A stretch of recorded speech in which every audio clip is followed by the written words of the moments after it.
All right. Hey guys, welcome to another edition of Tech School. So we got something pretty exciting, planned for today.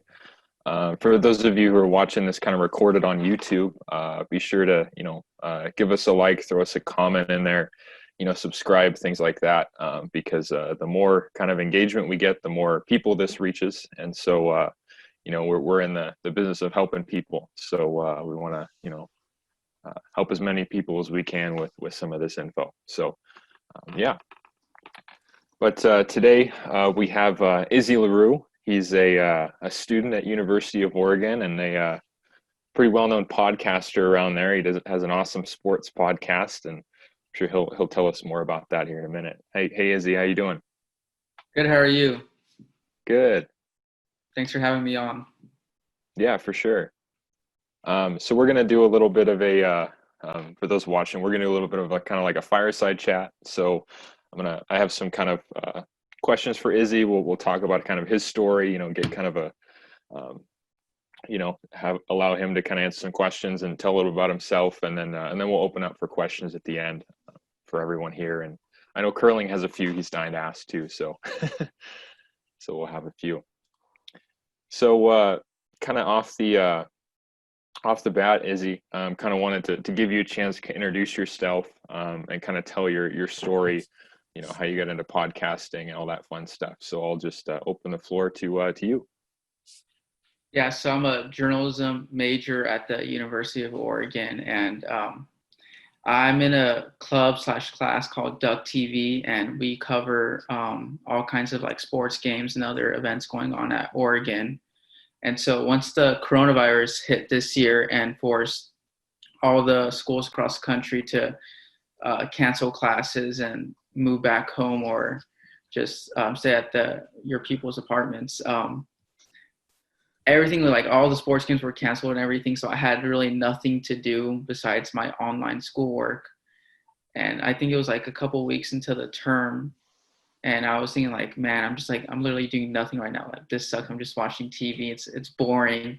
What can I do to actually like engage myself or add something to my portfolio or resume?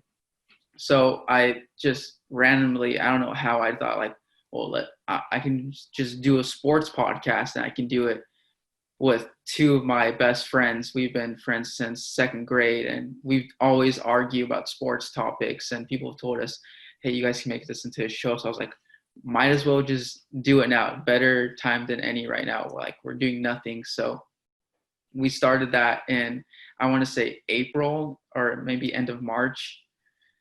And it's just like it kind of took off from there because we at first we just started talking about sports topics, and then we had guests on the show like student athletes. We've had a globetrotter on the show, and it's kind of crazy how to see like the growth we've had since we've started, and like the interest in the podcast, because we're not really promoting it to the like public right now. It's like we're promoting it to our friends and family, and they're promoting it to their friends and family too. So it's kind of crazy to see how much our friends care about us and actually want to like to support us. So we've gone like we're almost at 600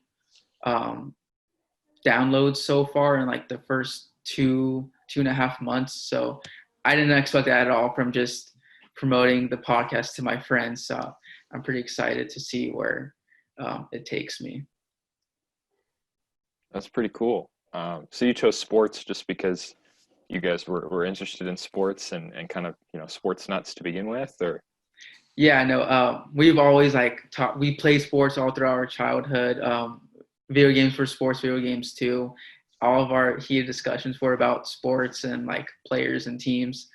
And actually, in high school, our high school trainer, because we would spend most of our time there, he would be like, he would be yelling at us to like shut up and stuff, because we would be yelling at each other about like about our opinions on these teams or players. And he's like, and he like said, I remember my senior year, he was like, you guys should just make this a show. Like it's, even though it's annoying, it's kind of entertaining, and maybe you guys can make something of it. So yeah, like what I want to do for my career, I want to be a sports broadcast person. So it just aligns with what I want to do with life. So I was like, this is going to look really good on my resume, like showing that I created a podcast, and I do all the social media, I edit all the clips, I make all the questions, I bring all the guests on the show. So it's really aligned with what I want to do with my career. Cool. Awesome. I know that I've listened to a few of your, podcasts, and they're pretty exciting. You guys got a good banter going on, and you Yeah. cover those big topics, right? And it's kind of cool. You talked about wanting to, eventually be kind of this sports broadcaster, right? Go down that road. Is there any, current podcasts or, sports broadcasts or something you guys kind of looked at for inspiration, or stuff that you really like that kind of inspired you to do your podcast the way it is?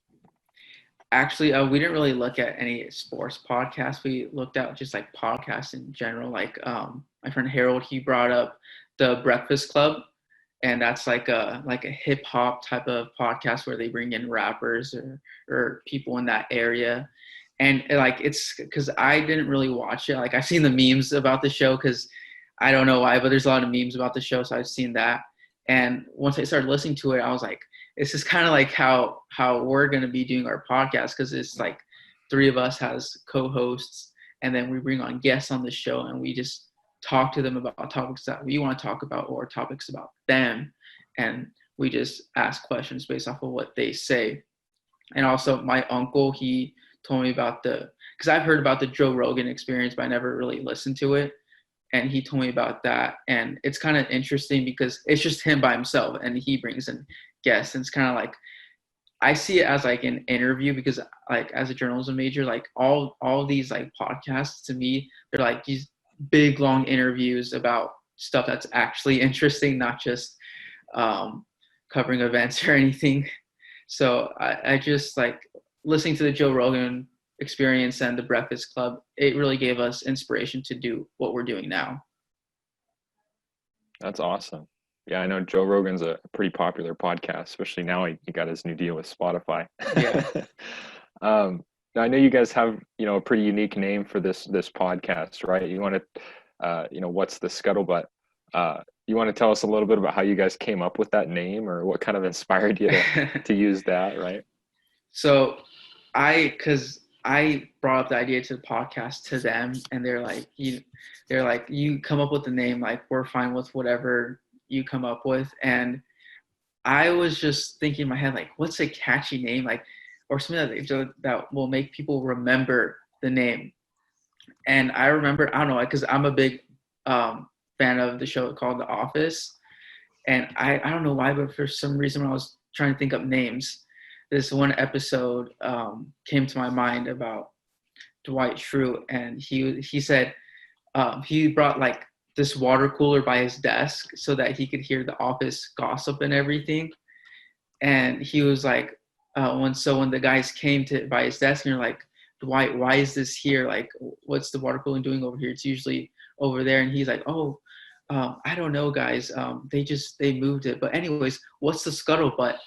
And so right there, like it just, I don't know why, but it rang to me. I was like, this actually sounds pretty cool. And I had to search up on Google what it actually meant, and basically like office gossip around a water cooler. And I was like, well, it's not really talking about like gossip as much, but we're talking about sports topics, which is kind of like gossip. So I was like, it kind of aligns with what we're talking about, and I feel like it's kind of catchy, and like it's so out of the ordinary that people are gonna remember the name. That's pretty cool. That's a pretty cool story, pretty unique. I think it fits well with your podcast, right? Yeah. It's kind of a cool way to brand yourself and to, set yourself apart. Now you talked about, when you started, your what you did to kind of grow your audience, right? You reached out to friends and family and stuff like that. So that's kind of how you started to grow your audience, right? And it kind of took off from there. Yeah, no, yeah. So I use my Snapchat, my Instagram, and my Twitter to like I would retweet the things from the show's Twitter handle, And on Instagram, I would like repost everything. Like my Instagram, basically all you see like on my stories on Instagram, it's just the podcast. Like I know like it might annoy some people, but I'm like, it's getting us views, so I'm gonna keep on doing it. So like every day it's like something like, oh, these are the guests for the week. Oh, these are the guests for today. Go listen to today's episode, or I'll post maybe highlights from the show. And so, yeah, it's literally all the views that we're getting are from friends and family, and from them sharing our podcast to their friends and family as well. So it's kind of crazy to see how much it's getting around like our friend groups and that. So if someone were to come to you, I know we have a lot of startups who are, try to build their brand, or, maybe some of them want to start a podcast, or, do something similar, right? And the question always comes up, okay, what's the best strategy for growing your audience, right? And I think that you guys are a pretty good example of that, right? Start small, start with your you know your your immediate group of friends and family, and kind of grow it from there. Did you Is there a place you kind of learned about how to kind of the strategy to kind of go about that? Hey, we should start small, start with our friends and family, and start posting, on our social media side, or something like that. Did you see that somewhere, or how'd you kind of get on that route? Well, I just see it from like other ESPN journalists. Like they post, um, like I know Stephen A. Smith on his Instagram, he posts a lot of clips that First Takes Instagram page, clips about him, and he reposts that. So I was like, well, if these other journalists are doing it, I might as well do it too, because it works. It gets people to actually watch the clips, and even maybe want to watch the show because like, oh, this is an interesting topic. I want to hear the full discussion about it. So I got a lot of inspiration from ESPN people. That's cool. Yeah. I think that's super smart. Find someone that's kind of been there, done that, right? Try to learn from them. Take a few things away, and try to using that to your advantage. That's pretty cool. So I know that you're a student, right? You're a student at University of Oregon. Is Has it been difficult trying to? I know we've had the whole Corona and everything kind of going on. But has it been difficult to kind of manage your responsibilities as a student, but also try to, put some time and put some effort and keep growing this podcast? Definitely, it has been. Because at first I was doing YouTube, uploading YouTube videos as well, and I kind of stopped doing that for the like past month and a half, just because like it's a lot of work, because you have to edit the clips, and then once you finish editing them, it takes a while to upload. And so I just have my laptop right here. I don't have like a desktop computer too, so it's like all that time like is wasted on me just waiting for it to download, and I can't be doing homework or anything else on my computer. I have to wait for it to download, because my computer also overheats too, just because it's not really meant to be doing all that editing and stuff. So I've just been more focusing on like the social media side of promoting the podcast and everything. And it's like sometimes it's tough because like I like to give the guests on the show the questions like at least the day before. And sometimes like I have like a big assignment due, like an essay due or a test. So that week I'll literally like last minute tell them, oh, this is time we're doing it. I'll send you the Zoom link here, and I'll send like the questions 30 minutes before the show. Like I kind of don't like doing that because it makes me seem unprofessional, but during the school year, that's how it was. But now that I'm done with school as of yesterday, it's going to free up so much time for me. It's actually like I'm going to be able to do so much more with this podcast, like YouTube wise, or even like just reaching out to people too. That's cool. Yeah, we're definitely excited to see how that goes, and to kind of watch your journey as you continue on that road. That's pretty cool. When you first started your podcast, and you kind of started getting going in March and April of this year, what were some of the reactions you had from your kind of first listeners, right? Those friends and family, or maybe some people that you weren't as familiar with, fellow University of Oregon students or somebody else that tuned in. Is there anything that kind of surprised you, caught you off guard by some of the reactions you got?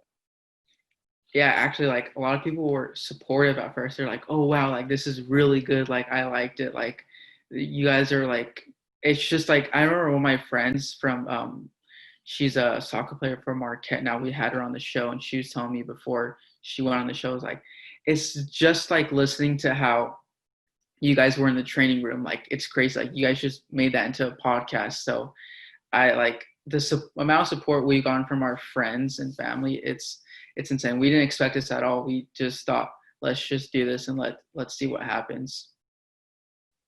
That's cool. That's awesome that you got a lot of positive support. That definitely, helps you guys move along, right? Yeah. Is there any, so I know you guys have been doing this podcast for, more or less about 2 or 3 months now. Is there any big challenges you faced in that time, stuff that you've had to overcome or, hurdles that you've had to face? And if there was, how did you kind of get over those? So something that, because it's kind of turned into like a guest podcast show. So sometimes when we ask people to be on the show, they'll be okay to do it, but sometimes like they might cancel like last minute or might not show up at all, not say anything. And we've kind of had to adapt to that because it, like, for me, like it was kind of depressing in a way, because like I was excited to have these people on, and they said that they wanted to be on too, and they just don't show up, and then you're just like sitting there with your two friends, and you're just like, well, what do we do now? So what I've done to combat that, I know it's kind of bad to think about worst case scenario, but in the cases we've had, you have to think worst case scenario. So I have backup questions and topics for that day if someone doesn't show up. Well, we just keep going. We have those backup things to do, and it works like that. Yeah. That's cool. Yeah, that definitely gives people who, startups that we've had who have talked about maybe starting a podcast, something like that. That definitely gives them a little framework to work with, right? Have a backup plan in Yeah. case your guest doesn't show up or ends up being busy or something. Life happens, so that's pretty cool. So yeah, so I know sports is kind of this ever changing topic, right? There's stuff that happens all the time, from different athletes in the off season to obviously stuff that happens in season depending on the sport, right? How do you what's your kind of strategy to continue to learn to kind of stay on top of things, right? Stay on top of kind of what's happening in the world today in sports, and to make yourself stay relevant, each and every kind of podcast that you do. But what's your strategy there? So basically, I don't watch the news at all. Like, I know it's kind of bad. Like, I really don't watch local news or even like CNN or Fox, anything like that. Like, all the media that I consume, basically, it's sports news media. Like, I watch ESPN all day. I watch Sports Center. I watch all the little shows that they have. I watch First Take a lot. Like, First Take is a show that I really enjoy, just listening to Stephen A. Smith and Max Kellerman argue for about 2 hours, and they're just arguing about topics that literally anyone can argue, and that's what this whole podcast is about. Like, you can, as long as you know anything about sports, you can have an argument or a counter argument to someone's opinion. And like on social media too, like on Twitter, I didn't really use Twitter that much before this year, but everyone that I follow like the ESPN analysts, and they're always tweeting stuff about breaking news and stuff like that. And then on Instagram, I follow like Bleacher Report, Overtime, Sports Center, all these like sports news outlets pages, and my whole feed is sports news. So I'm always constantly getting sports news. And also, if I'm having trouble to find a topic for the show, that's because I don't like to be repetitive. I'll just go to ESPN.com and just read a couple articles, and I'll get an idea from there, or watch one of their shows and talk about a 30 for 30 or something like that. Like, it's just honestly consuming so much sports content to the point that you'll never have anything not to talk about or anything new to not talk about. Cool. That's awesome. So do you have you talked about First Take, and you talked about, Stephen A, Max Kellerman. Do you have kind of this favorite podcast or favorite show? Is it First Take, right? Do you have kind of a favorite one that you like to listen to on, sports?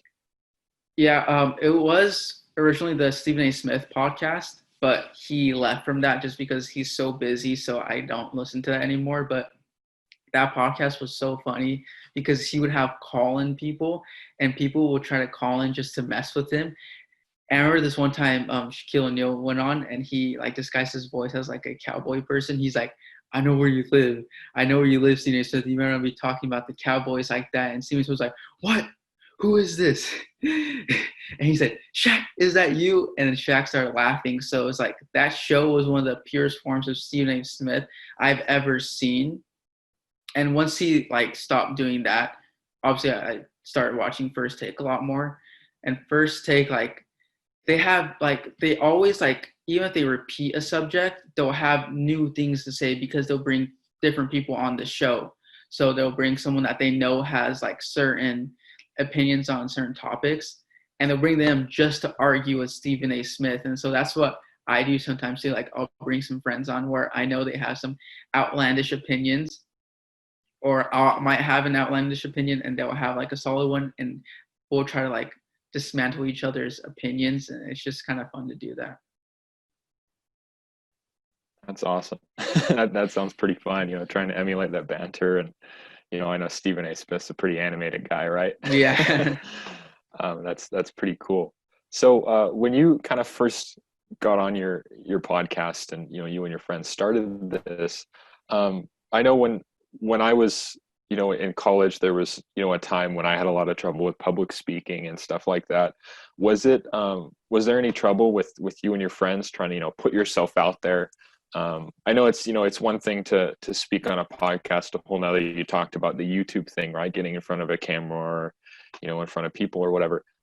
Was there any struggle there, kind of having to jump over that hurdle, get over your fear, putting yourself out there or something like that? Well, since I like do stuff with Duck TV, I've been on camera for like a whole year. So at first, like I was really nervous when I was first on camera because it like you have this big old camera like staring at you, and you have to try not to look away or anything, look straight at the camera. And so that kind of caught me prepared for, because we do our podcast on Zoom. So we look, so I had to look straight at the camera, and because you can easily tell if I'm looking away, like looking at something on my computer or something. So I know for them though, they're really they're more extroverts, so it's really easy for them to talk to people. For me, it's just a lot of practice, like looking at cameras and making sure like I'm self-aware of what I'm doing on camera. And it's kind of weird because when you're on Zoom, the way that I have it on gallery view because I screen recorded to make sure that it gets everyone's reactions and faces. So I had to be looking at my own face for like about 30 minutes every podcast. And it can get kind of weird because you want to look at other people, but you just have to keep practicing like looking at your own face. That's definitely, new for a lot of people. Yeah. But yeah, that's some cool insight into, you know, into that whole world, right? So I got one more question for you, and then I'm going to open it up. I know Dominique, posted something in the chat. So, Dominique, after I ask this next question, you can, if you want, you can, jump in and actually, ask it yourself, or I can ask it for you. But the last question I had for you was, so if you could kind of go back in time, let's say, 6 months from now before you started your podcast, or, a year from now, what would be some advice that you would tell kind of your younger self, right? What was some advice that you've kind of learned since starting your podcast and going on this journey that you thought, oh, that would be really cool if I, if that was something I could pass on to my younger self, that would be something. What would that be?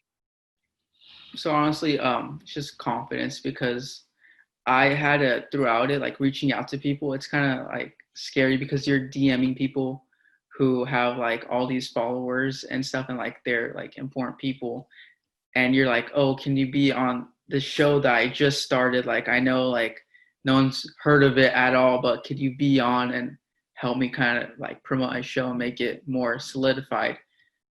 So I would just honestly tell myself, be more confident and make sure, don't be scared of reaching out to people, because at the end of the day, no matter like who the athletes are or who the people are, they're all people and they all like want to help people. I know the Globetrotter, he was one of the nicest guests that we've had on the show. And he said, like, when people reach out to me and stuff to help themselves, I don't see them as them using me in a bad way. He says, I want the people to use me as a resource to help yourself grow. Because I was at a point in my life where I needed it to people to help me to get where I'm at right now. And so I want to make sure that I'm actually helping people to get to where I'm at right now. So it's just all about confidence, honestly. That's awesome. Yeah, I think that advice can help a lot of people, right? That's probably some good advice from your experience, right? It's scary to reach out to people like that. Yeah, you get a lot of reds or no's, so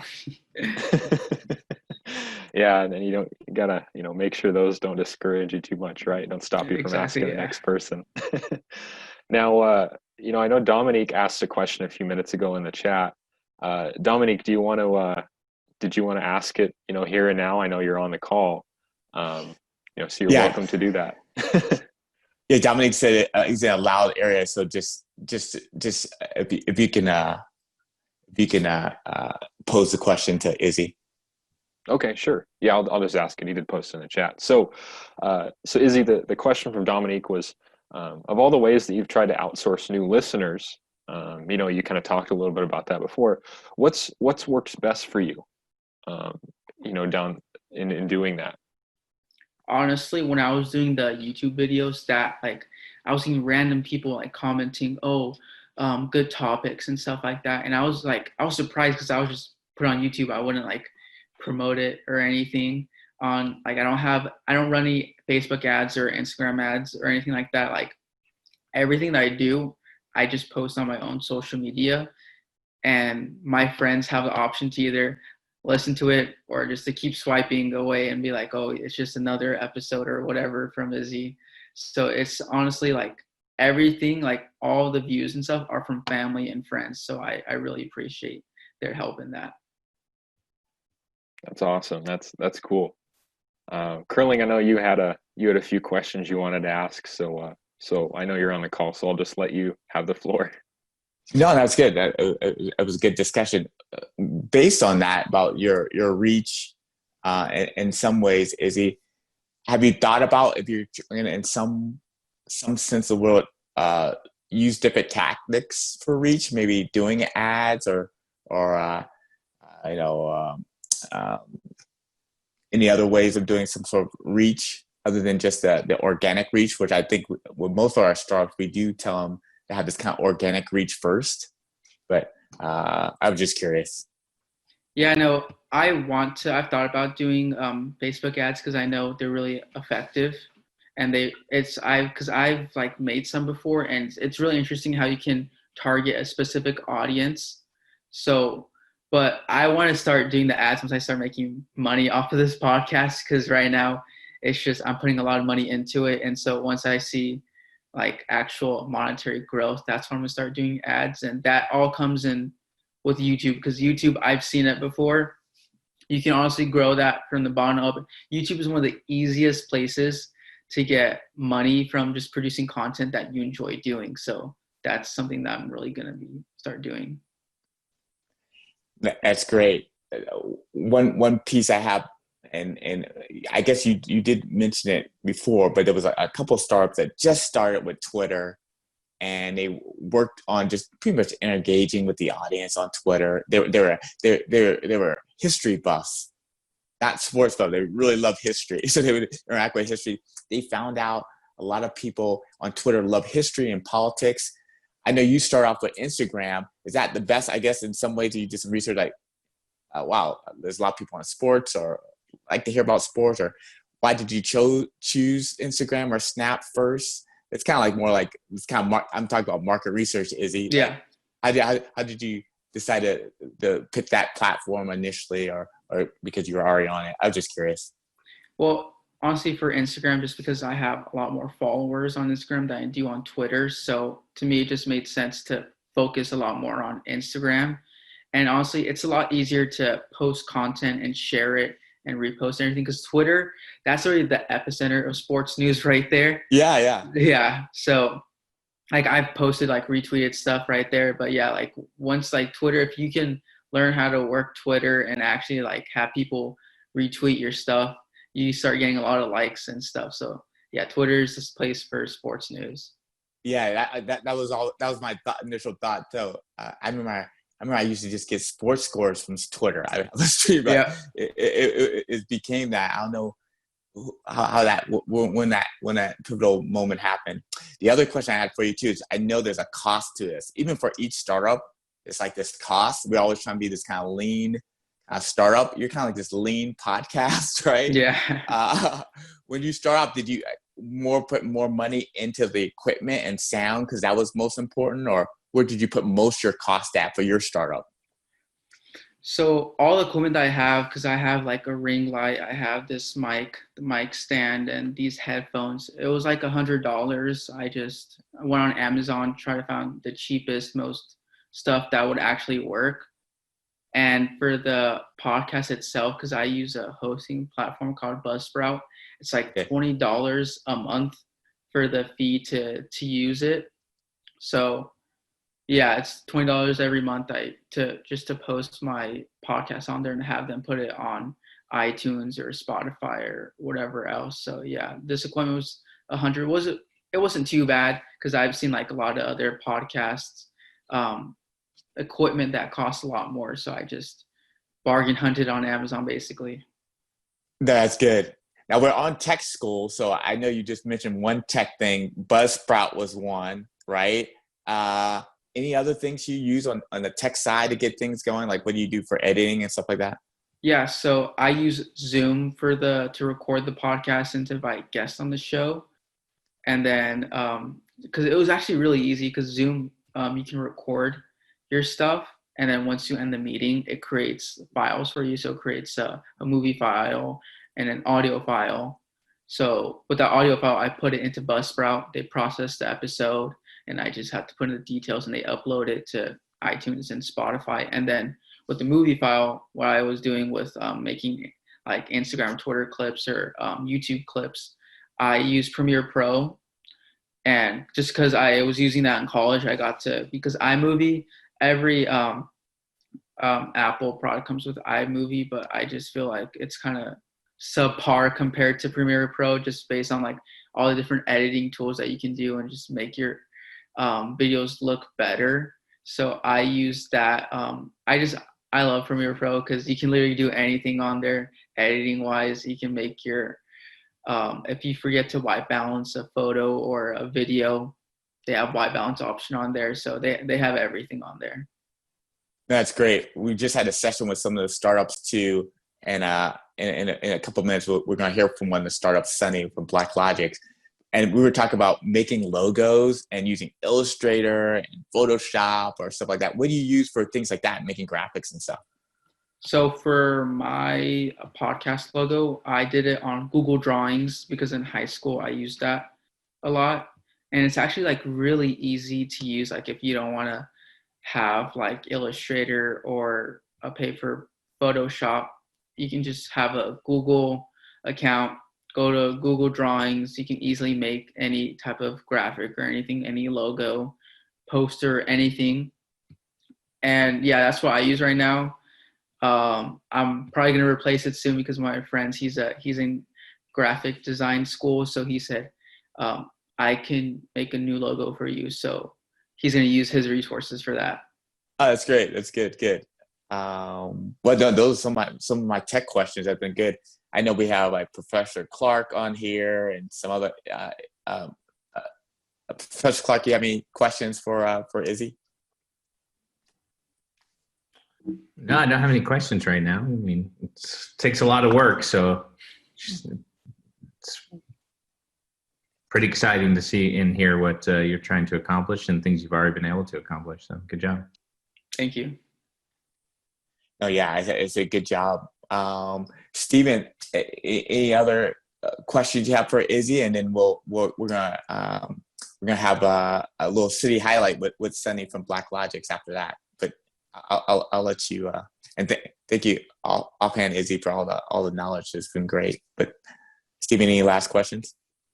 No, I think it was, it was awesome to have, Izzy on today. A quick, message from Dominique. I know he's kind of in a loud place, but, after you answered his question, I did want to say thank you. And, congratulations for everything you've kind of achieved so far. And I think, all of us here at Fokcus, Curling and I and everyone else on the call kind of echo that, right? It's been really cool to learn your story, learn a little more about you and maybe take away some things that you've learned from your journey with podcasting, maybe able to help us or to help startups down the road. So thank you. Yeah, thank you for having me on. It's kind of weird being on the other side of receiving all the questions and answering them. Oh, you did a good job. You did great job. And I like that little bling mic you have. I was gonna point that out. He's got a little bling there. Yeah, I was gold. I was like, I gotta get it. Gotta get it. That's great. Sunny, thanks for being patient offhand. I feel like that was good. It gave you some time to reflect on something like that. You ready, Sunny? Sunny's actually the CEO founder of Black Logics. We've been doing, in some ways, this kind of virtual cohort, and we wanted to highlight a little bit of what she's starting to do. I'll just do a little presentation. So, Sunny, I'll let you have the floor, and you can share out your screen. Okay, just one moment. Let me pull it up really fast.